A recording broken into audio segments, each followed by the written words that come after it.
Gusto rin po pala niya. Sabi ayaw. Stop mo lang ako dapat.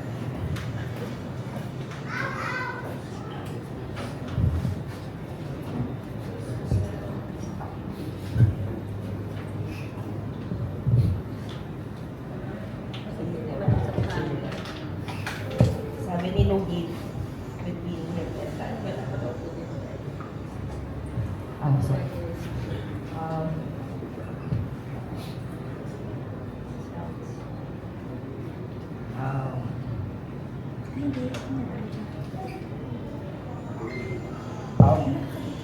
I'm thankful.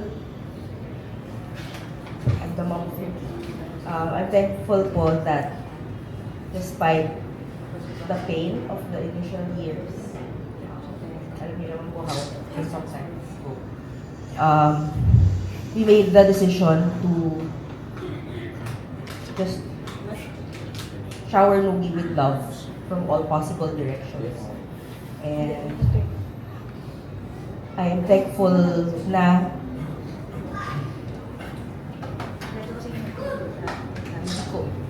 hindi po naglagay ng borders, or I mean, I saw how good a dad Tudus was to Nugi despite the complications.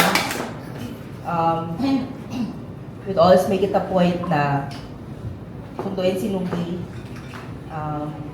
And I'm thankful na naging ganun yung decision namin na not to put borders, not to put limits. Anytime gusto niyo makita si Nugi, spend time, bring Nugi with Chris and the kids, pwede. Because it's a short life.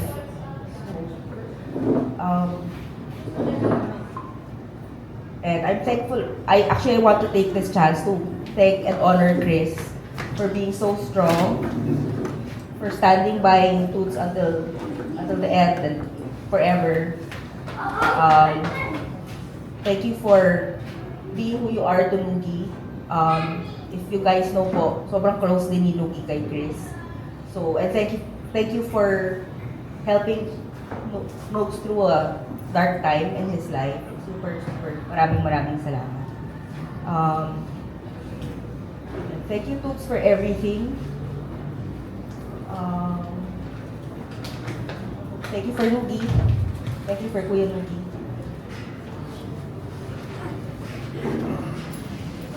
Maraming salamat. We love you. And Chris, you have extended family in us.